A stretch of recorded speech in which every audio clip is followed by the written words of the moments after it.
Hello and welcome to today's program, Human Rights and North Korea, honoring the anniversary of the UN Commission of Inquiry report. My name is Tom Byrne, and I'm the President and CEO of the Korea Society.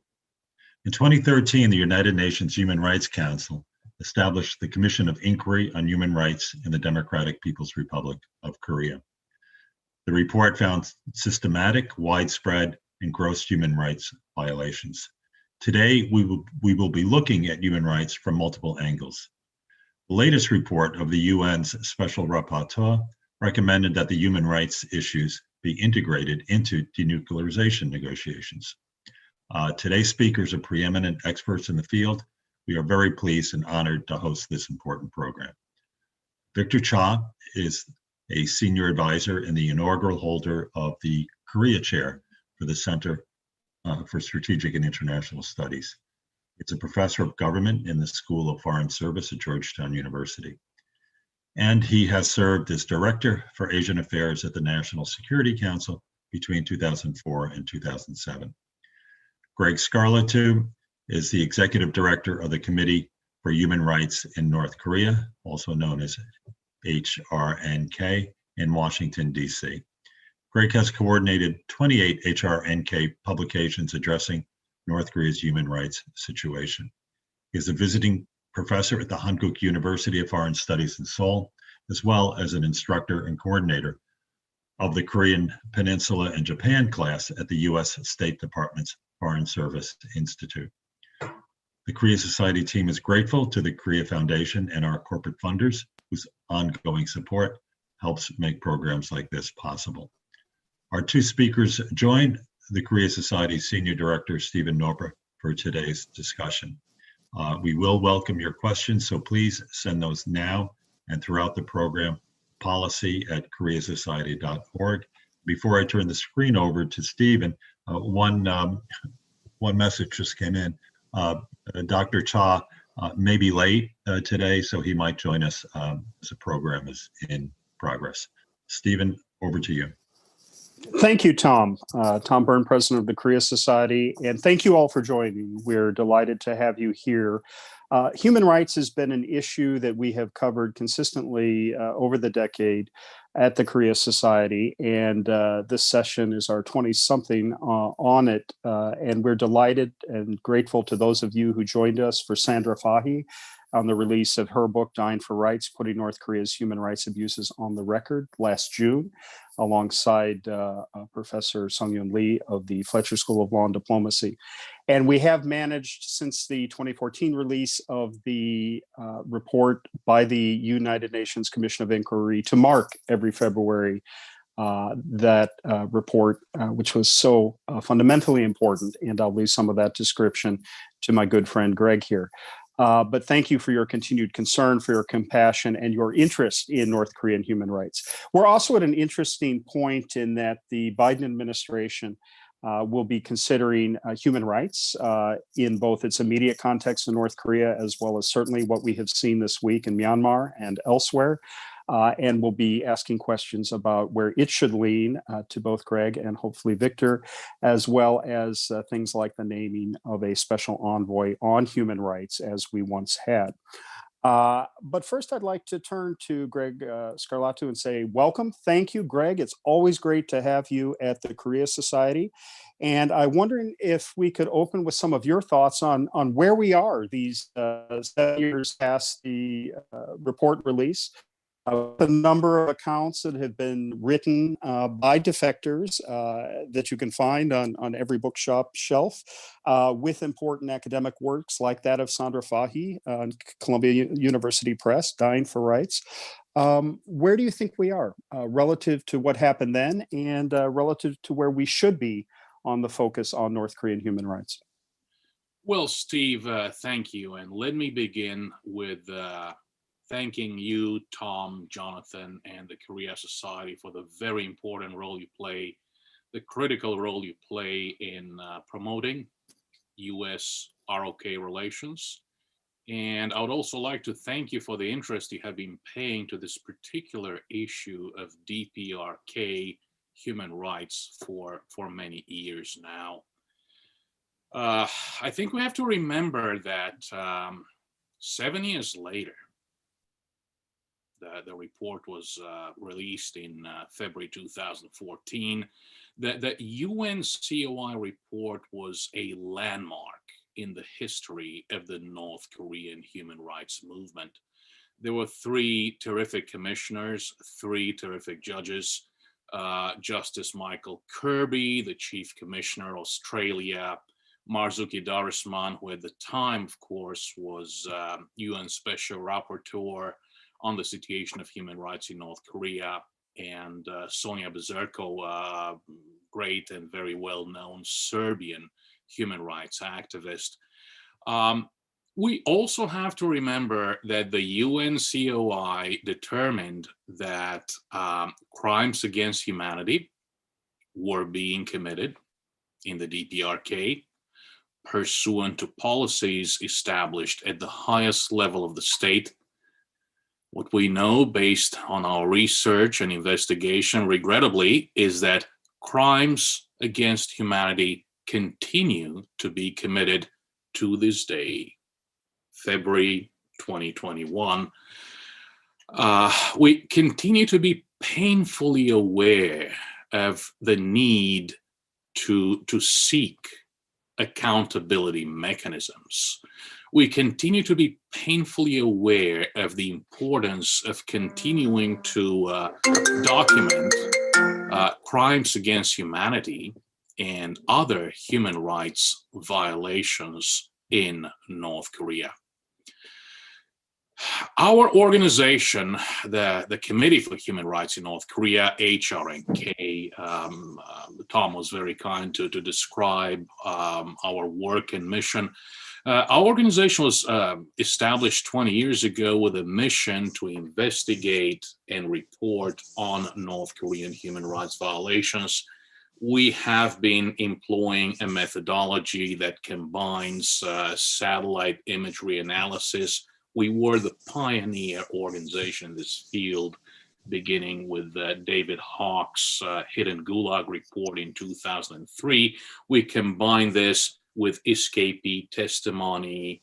These days, of course, through various technological means, we can also extract testimony from within the country. The point that I would like to make here is that it is very important to continue to have access to witnesses, especially new arrivals. We're seeing some issues with access right now. I would like to mention one organization, NKDB, the Database Center for North Korean Human Rights. Their bloodline used to be access to North Korean escapees being processed through the Hana-Won Naturalization Center. They have lost that access. Even the UN office in Seoul, the office of the UN High Commissioner for Human Rights, can only meet with 3 escapees every month.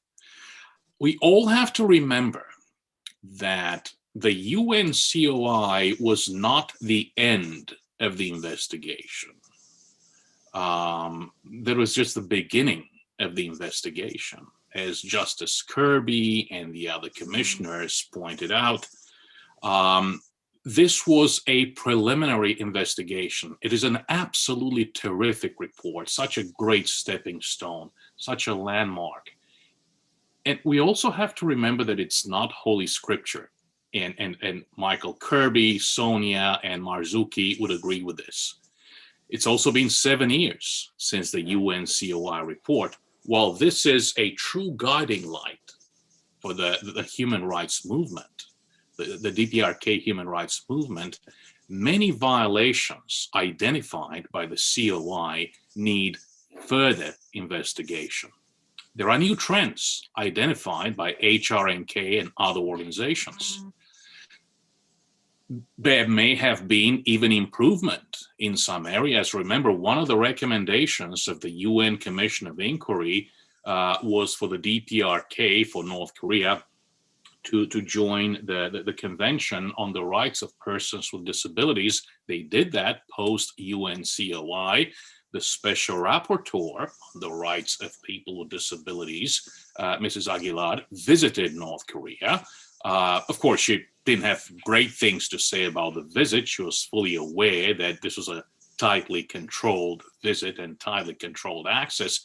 But the point I'm trying to make, that the only way to document the good, the bad, and the ugly is through continued access to escapees, particularly in South Korea. Of course, DPRK, North Korean in-country access will be welcome anytime. My colleagues, Amanda Morkwedo, Rosa Park, and the others are already packed. The suitcases are ready. But we're not in the business of bowing before statues. We have GPS coordinates. We have locations that we want to investigate. A couple of minutes ago, I mentioned possible new areas of investigation. Together with other organizations, Human Rights Watch, and also the Seoul office of the UN High Commissioner for Human Rights, we identified new areas of repression under the regime of Kim Jong-un. One of them is disproportionate repression against women. Women have taken the brunt of repression under Kim Jong-un.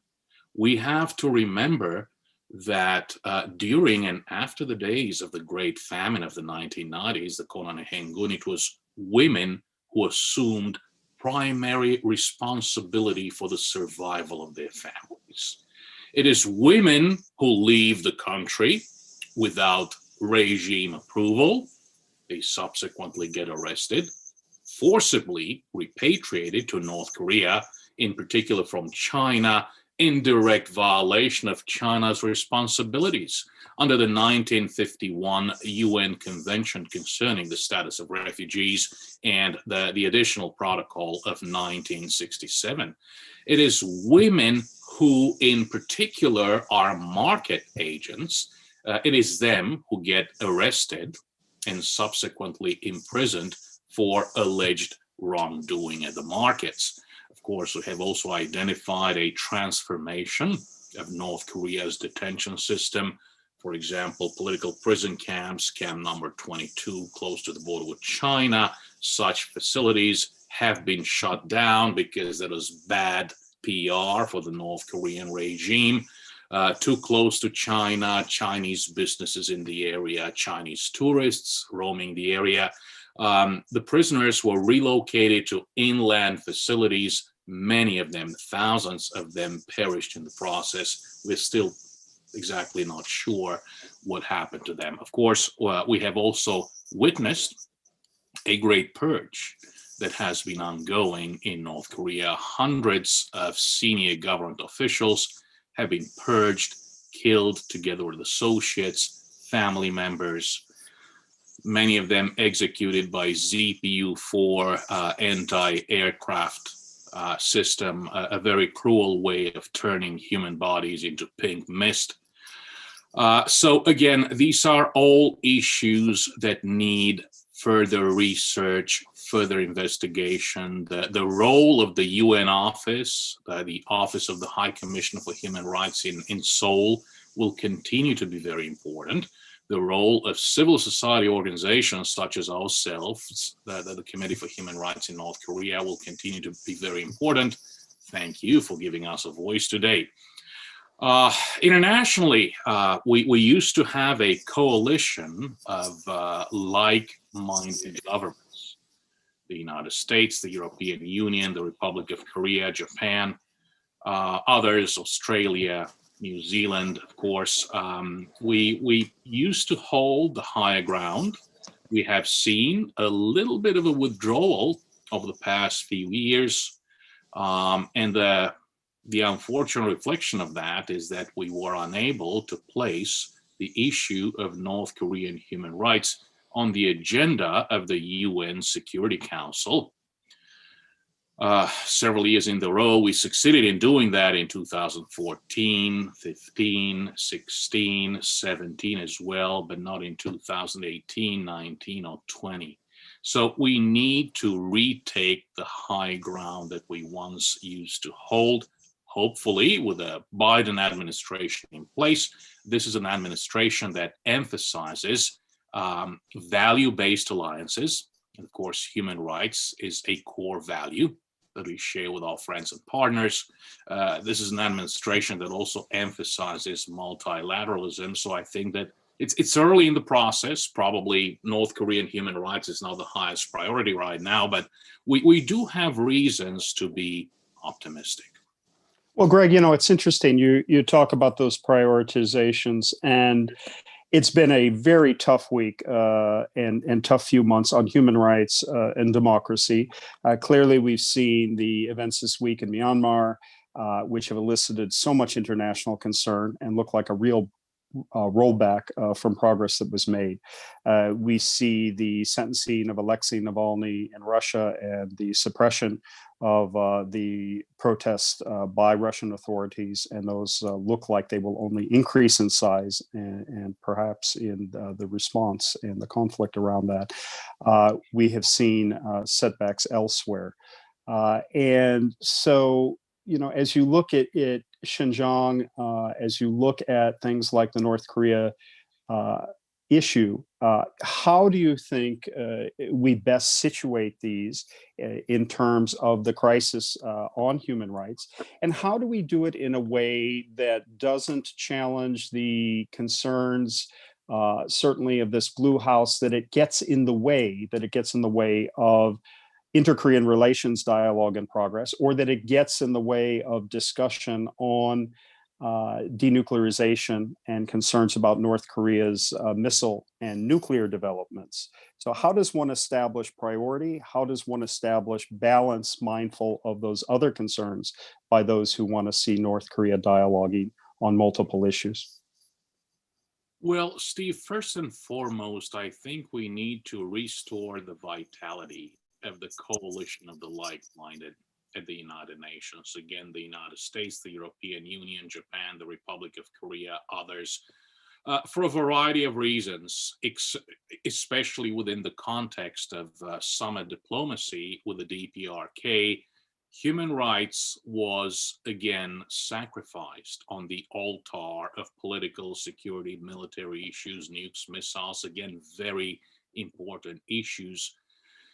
When it comes to North Korea, one has to remember that human rights violations are part of the regime's modus operandi. This is how they operate because they know no other way how to operate. I treasure, and I know you, Tom, and all of our colleagues treasure our alliance, friendship, partnership with the Republic of Korea. And I continue to be hopeful that our friends in the Republic of Korea and the South Korean government will find ways to cooperate with human rights defenders and the North Korean human rights movement in order to bring positive change to the entire Korean Peninsula, basically. I think it's important to remember that we need a comprehensive approach. There are various ways of tackling the North Korean human rights conundrum. Documentation is very important. We need to know what's going on. And this is mostly what my organization, HRNK, does. Information campaigns, of course, are also very important. Humanitarian operations are very important. Rescues of North Korean escapees are also very important. I think that they're not mutually exclusive. They're all mutually reinforcing. And I really think that this is the message that we need to convey to the Moon government and our friends in South Korea. Actually, we see what's going on with COVID in North Korea. There are draconian restrictions in place, travel restrictions in particular. On the other hand, the regime claims that they do not have even one single COVID patient. Well, perhaps COVID relief will provide the opportunity of a reset, a great reset, which in particular could shift focus on a human rights upfront approach when it comes to humanitarian assistance in North Korea. You and I, Steve, are fully in favor of humanitarian assistance to the most vulnerable people of North Korea. Let's ensure that this assistance goes to the most vulnerable people, those who need it most. How do you do this? You need transparency, monitoring, and evaluation of projects. You need that human rights upfront approach that the previous UN Secretary General Ban Ki-moon was so fond of. So that's one point. We talk a lot about information campaigns. In my view, we need to continue to tell the people of North Korea the story of the corruption of their government officials, the story of their own human rights, which they don't really understand, the story of the outside world, especially free, prosperous, democratic South Korea. I think that information campaigns, and here I'm going back to the accountability side of the story, information campaigns should also target North Korean diplomatic, consular, and trade missions to establish mens rea, the bad mind, the evil mind, which is so critical in determining criminal responsibility.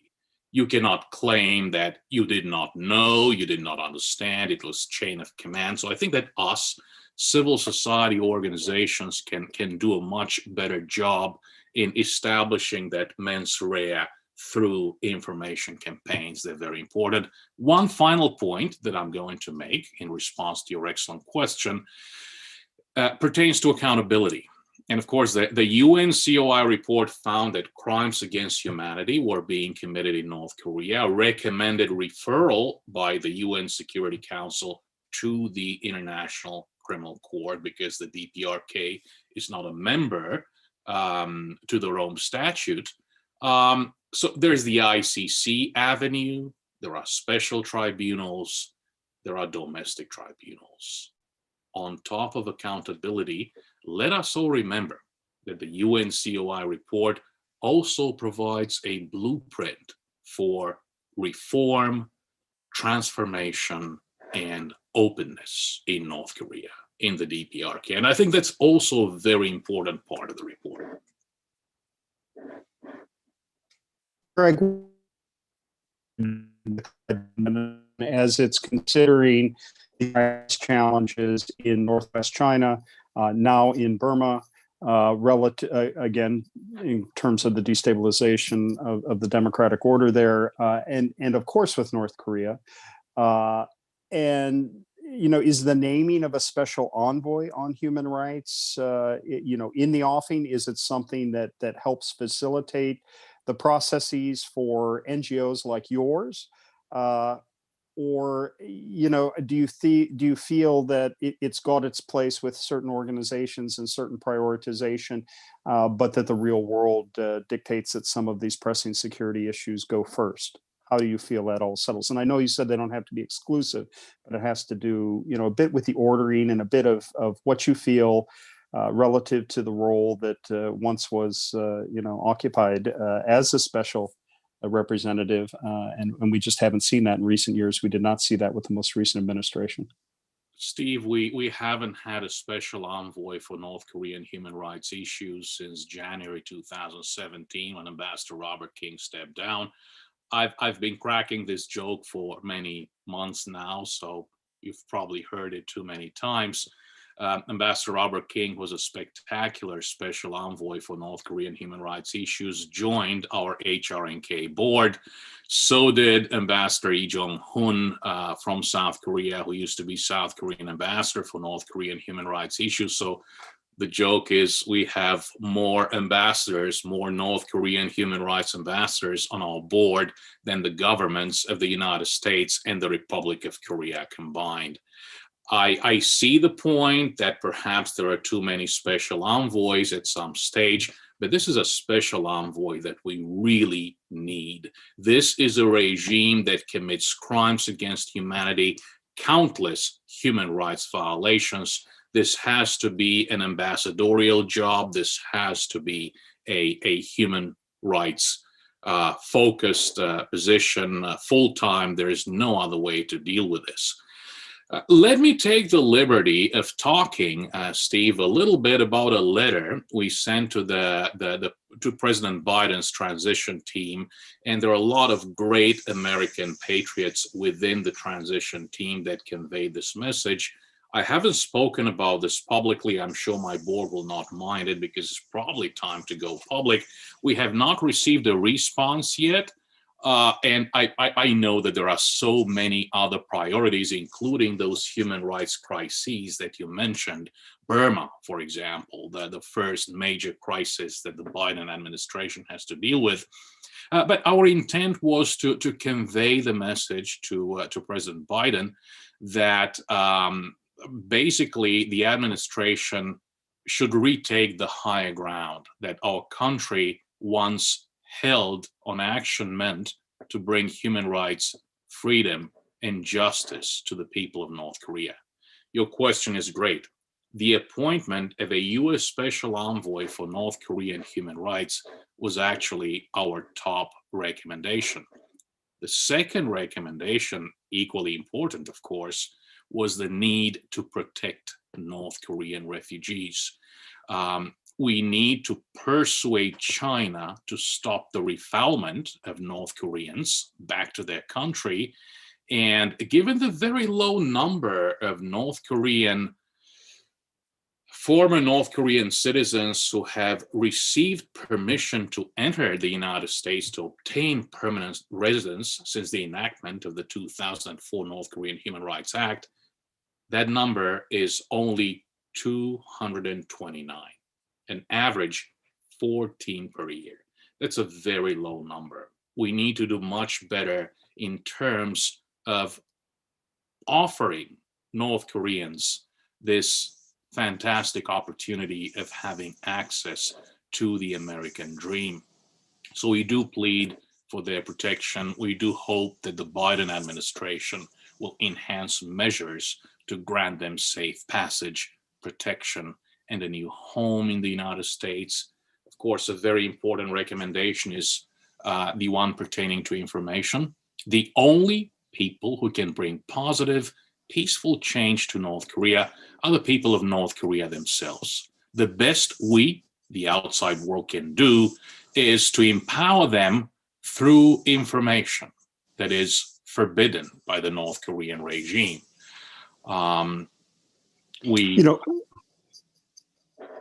Go ahead, Craig. Thanks. Yeah. No, I wanted to thank you for that positively, and also to welcome onto the line Shaw.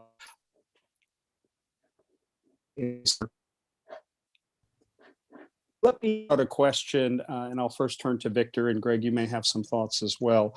The readout on the call between President Biden and President Moon Jae-in was quite positive in the sense that they talked about the alliance and strengthening that they talked about the idea, in Moon's words, of welcoming back United States leadership, and also the ask that South Korea join more loudly in terms of support on the Myanmar situation and international response. And Korea, as a harbinger of democracy, is well suited, well positioned to do that.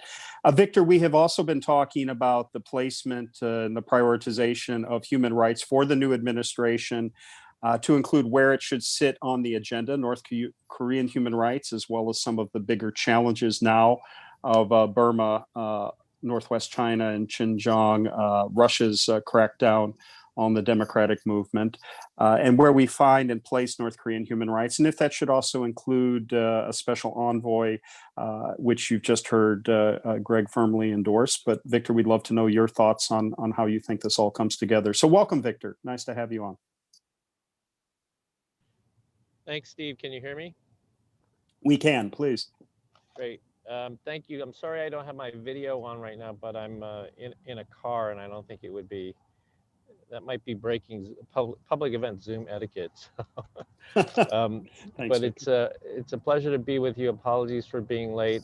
Congratulate you, Steve, and the Korea Society for doing this event, this very important event, at this very important time. the things that you mentioned, the list of things that you just mentioned, really sort of underlines or highlights a sense that while we're here to talk about Korea and North Korean human rights, this administration is coming in with so many things that it must deal with. And, you know, often what happens is that you have a plan coming into government, and then stuff happens, and all of a sudden you're being pulled in different directions. And so clearly in Asia, what's happened in Burma is quite important, and will occupy, I think, a good part of the administration's time. Um, when at the same time they're focused on, the domestic issues in the United States, and then in Asia, the broader mapping out what the broader strategy will be with regard to China. So there's a lot going on, and I agree. I think human rights is extremely important. I think it's good that Moon and Biden did a call today to sort of start to reconnect the alliance after some very difficult periods. The last 4 years, very difficult period. And I agree entirely, Greg, that appointing an envoy is a very important and high priority. As everyone on this call knows well, it's something that is mandated by the legislation, was not done really over the last 4 years.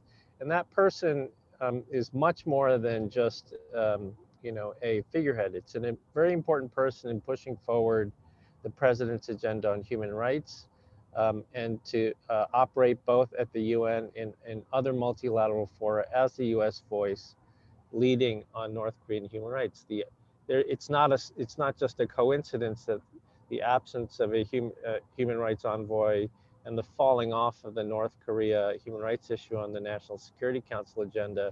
That's not just a coincidence. There's clearly a relationship there. So I think Moon and Biden are off to a good start. I think when we look at the North Korea issue, human rights should be a priority. I was just on a call this morning talking about this, where, as Steve, as you know well, when we talk about North Korean human rights, it's always seen as second fiddle to the nuclear issue. It only seems to be talked about when we're not making progress on the nuclear issue. And when we're in negotiations with North Korea, it often falls off the agenda. But I would submit to this group that by emphasizing the human rights issue, the United States is actually demonstrating how committed it is to a deal with North Korea. Because there is no functional deal, or in reality, a functional deal with North Korea that has verification as a part of it, that has economic assistance as a part of it, that has political transformation of relations between the United States and North Korea as a part of it. None of those things in reality are possible without some sort of addressing of the human rights situation. Even if North Korea were to make some moves in terms of capping their programs, and that would trigger economic assistance. Economic assistance can't go into the country given the human rights violations that exist in the country. The idea of a peace declaration or political transformation of relations between the United States and DPRK can't really happen unless there's some improvement in the human rights condition.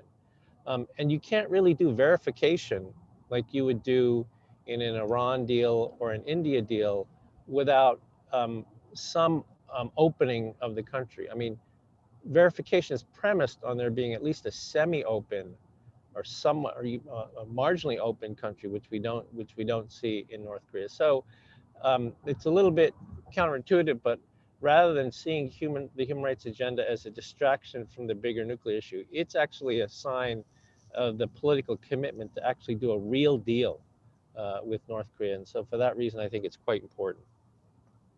Victor, thank you for that. And yesterday in your Capital Cable series program out of CSIS, you used an interesting turn of phrase, coalitional diplomacy. And do you think on the human rights issue that whatever international response we have relative to Burma or other human rights concerns, how do you see the potential application on North Korea? And are there opportunities where the United States can lead in certain areas, South Korea on others, the European Union on others. How do we find common cause?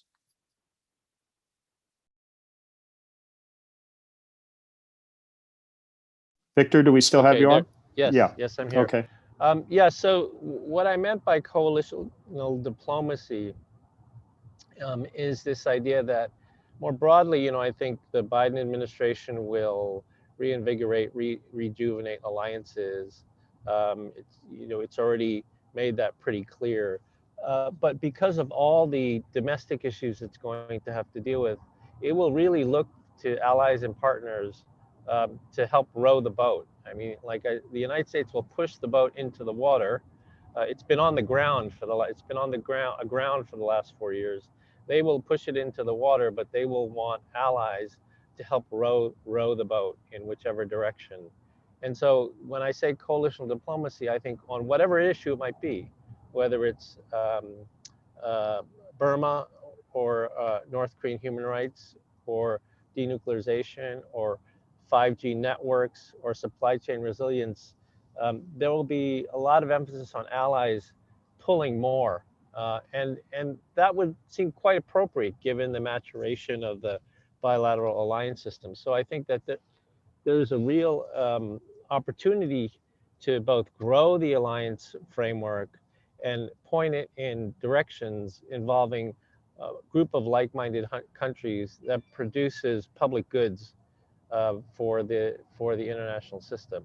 On North Korea, the Europeans have always played a very important role, and I would imagine the Biden administration will look to the Europeans to help. I mean, countries like the UK have had a very unique relationship with North Korea, both as in terms of diplomatic relations, being involved in educational exchanges, but also being able to talk to them about human rights. So I think there are roles that other countries can play, perhaps in even getting a human rights dialogue started with North Korea, setting up an institution for that, an institutional channel for that. It's not something that the United States is going to do solely by itself. Great. Victor Cha, Greg Scarlatoiu, thank you. Let's turn now to questions from the audience. And for that, I turn to my colleague, Jonathan Corrado, who has selected some of the questions submitted.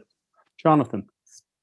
Thank you very much, Stephen. Thank you, Victor Cha. Thank you, Greg Scarlatoiu, for joining us today and for offering all of your insights. We're getting a lot of questions now, and I'd like to invite people to continue sending those in. We're taking them live at policy@koreasociety.org. The first question that I'm going to ask, this will go to both of you, is about information distribution.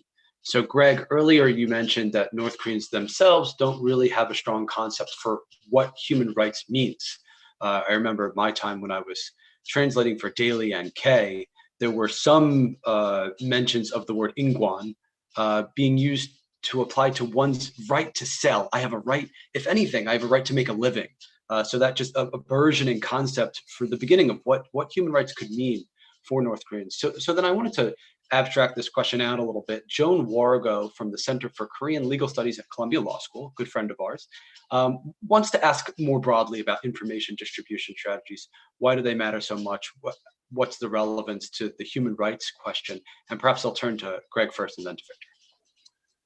Thank you, Jonathan. Extraordinarily important question. I'm a naturalized American born and raised in communist Romania, right in the midst of the anti-communist revolution at age 19 as a freshman at Bucharest University.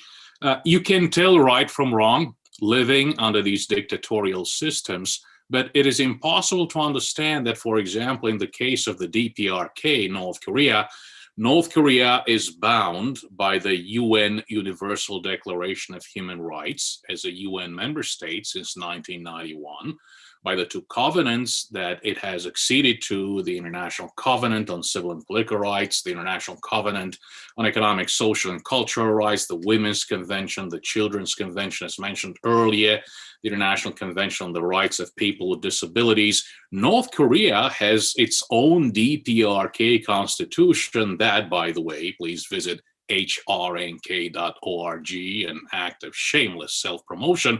In the DPRK constitution, you'll see wonderful stipulations such as freedom of expression and association, freedom of religion. The people of North Korea have no access to those documents. All they know is their ideological indoctrination. All they know is the TPMI, the 10 principles of monolithic ideology. Information campaigns must find effective and creative ways of conveying this message to people in North Korea, people from all walks of life and all stages and categories and subcategories within the Songbun system of loyalty-based social classification. You have rights. Your regime has assumed these obligations. You are being denied these rights. And this is a message that we really need to convey to the people of North Korea. Thanks very much. Victor, anything to add on to that? Really not much to add. I mean, I think Greg has it spot on. I would say that, you know, one of the issues that has come up on the policy side with regard to this is the recent actions by the South Korean government to prevent the sending of information into the country by NGOs that were launching balloons that were filled with various types of information into North Korea. For listeners who, I think many of your listeners already know this, but there were a couple of NGOs that made a practice of sending hot air balloons, flying them from an island off the coast into North Korea. The North Korean leader's sister complained about them, and the South Korean government passed legislation that essentially outlawed that sort of activity. You know, that has been quite controversial because it is looking squarely at the question of whether private citizens are able to try to help their brothers and sisters in North Korea by sending information, and whether the government has a right to stop that sort of activity when it is not a government operation. It is not a government information penetration operation. It's an act by private citizens, and so that hits at the very heart of the question of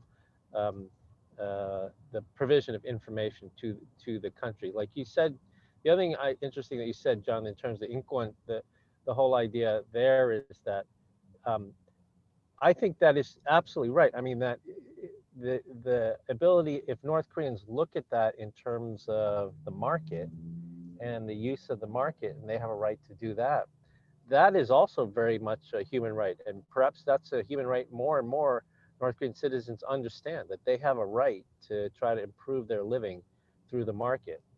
And that would be a very good thing if more and more North Koreans are understanding that. Thanks very much. We got such a good-hearted question from Marcy Tanter. Marcy wants to know, how can we get involved and help with all of this? And that's a tough question, but perhaps this is an opportunity for you both to plug your institutions and the kind of work that you're doing, and other institutions that are also doing similar work. Well, let me try and go first and answer this one. First and foremost, it's very important to understand what is going on in North Korea. Morally, ethically, politically, legally, what's going on in terms of human rights in North Korea is wrong. And the world is never exclusively moral, ethical, political, or legal, but this is something that we all have to understand. The modest part that my organization has been playing for the past 20 years has been to do what the Kim regime has feared most across 3 generations of Kims: telling the truth. So learning, reading, understanding the truth, step number 1. Step number 2, share with friends, share with family. Step number 3, get involved in your local politics. We see these luminaries in the US Congress who have had an interest in Korean issues for many years. Well, many of them have acquired a this interest because they had significant Korean constituencies. So it's important to tell them, because that's how the world works, and there's nothing wrong with that. Tell them, look, this is a very important issue. It's an important issue to us Americans because we continue to believe in these values that we share with our friends and allies. Then look for organizations where you can volunteer. Again, there are multiple missions: rescue of North Korean escapees, providing education, English language education, humanitarian assistance to North Korean escapees, working on documentation and investigating. That's what my organization does. See if you can get involved as a volunteer, see if you can get involved with their teams. And, ultimately, if you can donate, and if you can get family members and friends to donate to some of these organizations, thank you. We need it, especially under COVID. HRNK.org. There is a donate button. Sorry, I had to say that. Thank you, Greg. Victor, anything to add there? And then I've got another one for you as well. Yeah, so I would say donate to HRNK. I would say, but I think the other thing I would add, the only other thing I would add is that there's a lot of activity on university campuses in the United States, lots of groups, student groups, that are interested in increasing awareness about the North Korean human rights situation. In many ways, the problem is it's not a problem. The disaster is that it is, for the most part, a nameless and faceless phenomenon, because the North Korean government, the Chinese government work hard to not allow the identities of people who are being sent back to North Korea, or being detained, or who are victims of trafficking, not allowing those names and faces to be known so that one could build or personify the essence of a trafficking problem around a trafficking phenomenon around a particular individual, or somebody who's been sent back from China to North Korea around a name and a face.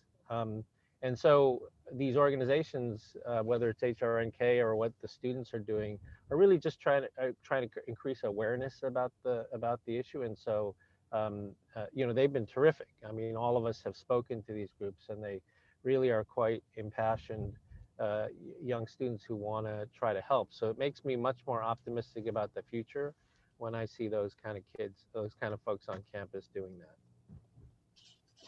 Great, thanks very much. I want to ask about something you mentioned before, that there's this perceived tension between denuclearization and human rights and how they work at cross purposes. And your argument, I think, a very good one, is that doesn't have to be the case. And in fact, progress on human rights could lead to progress in denuclearization and vice versa.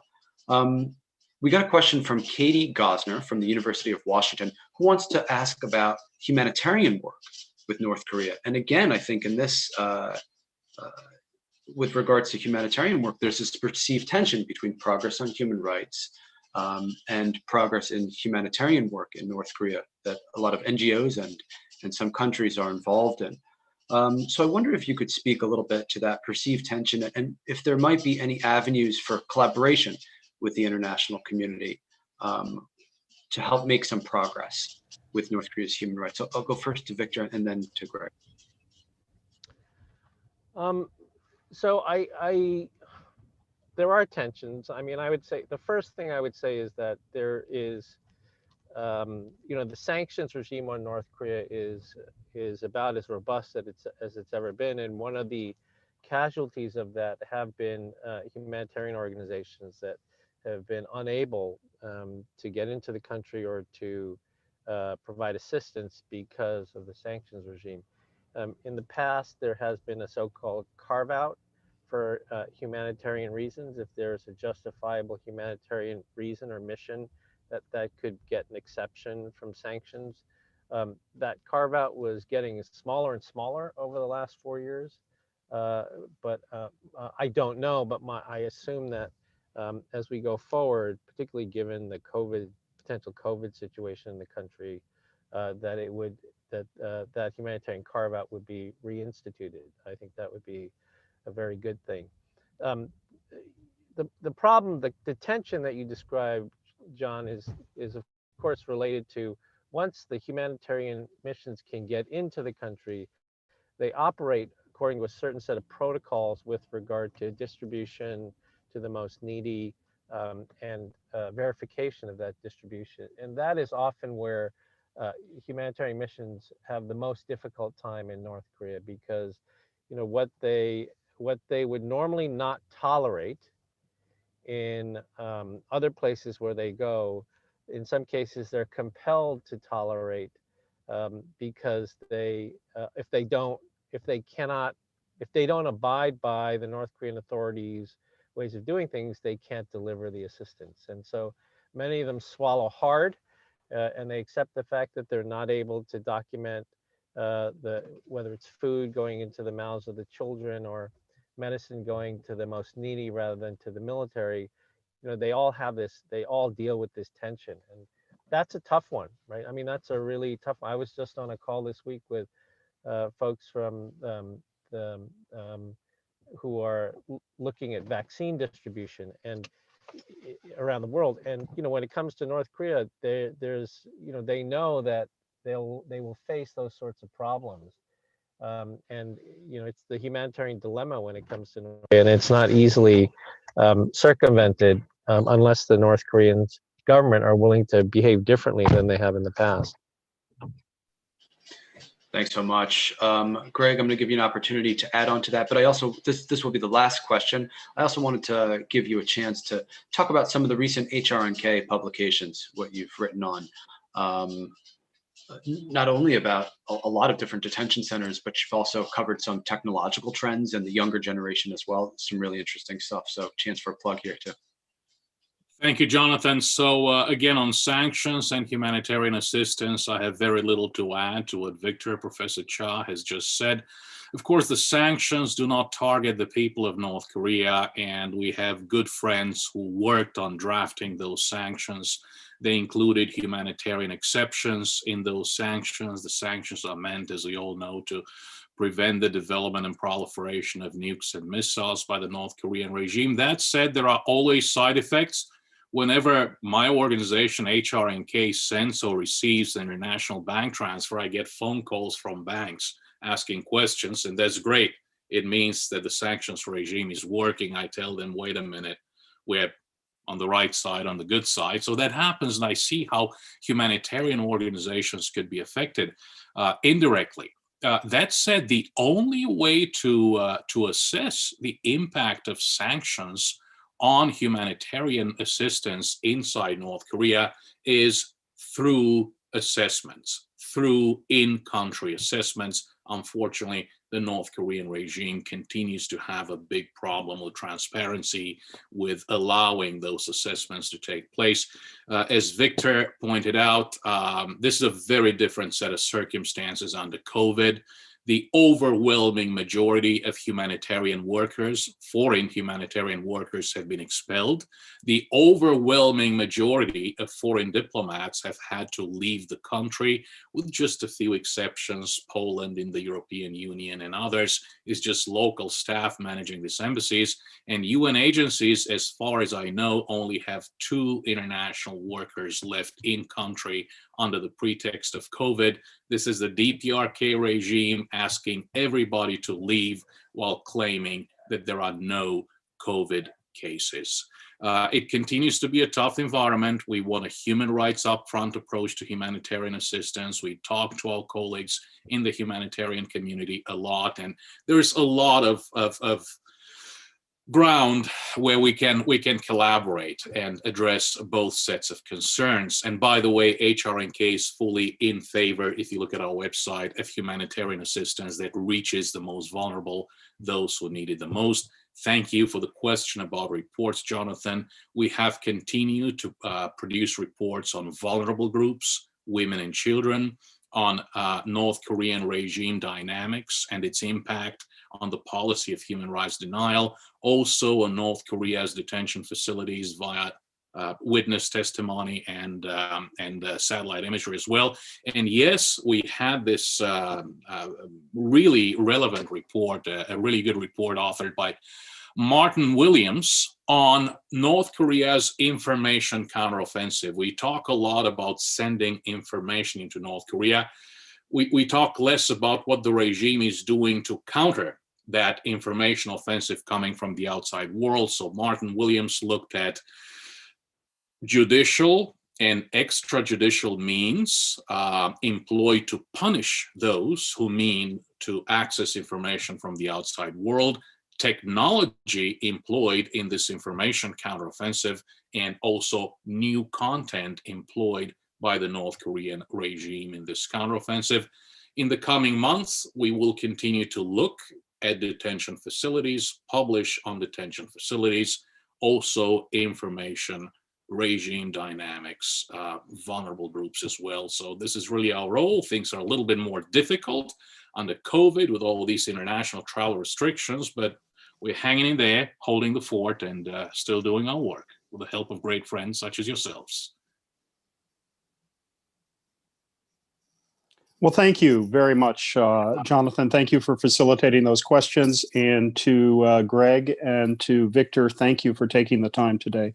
For all those working these issues, for those who hold the flame aloft, applause, thanks, and our appreciation for shining light on these continued areas. And for those in the new administration considering the placement of these, thank you for joining us today. We had a lot of people from within government. We also had a lot of media online today. And thank all of you in general for watching, for listening, or for viewing. This will be available on audio podcast as well as on YouTube video. So please subscribe to our channels. To that end, I would like to thank our Director of Technology, Peter Stemke, who has always been there to get these programs out. And we do have a wonderful suite of both podcast and YouTube videos available free of charge to you. We'd like to encourage all of you to also join the Korea Society. For those not members, please see koreasociety.org. And we have an upcoming member event on the 11th of February. There will be an evening event, a New Year's celebration, and my colleagues in development would love to welcome you to that. So please see koreasociety.org for that, as well as for all of our programs in arts and culture and education, as well as in policy. We look forward to welcoming you back in 2 weeks for a Uni Korea sponsored session on North Korea's economy and some potential for economic opening, what would need to take place.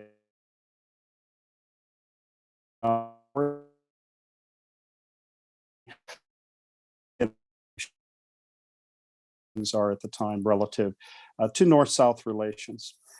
We appreciate all the kind support from our benefactors, as Tom Byrne mentioned at the opening, especially for the Korea Foundation for the support of these public programs and our First Thursday initiatives. Again, to Greg Scarlatoiu, to Victor Cha, thank you for taking the time and providing us with such a rich hour of insights. Stay healthy, everyone, and thank you for seeing us at the Korea Society.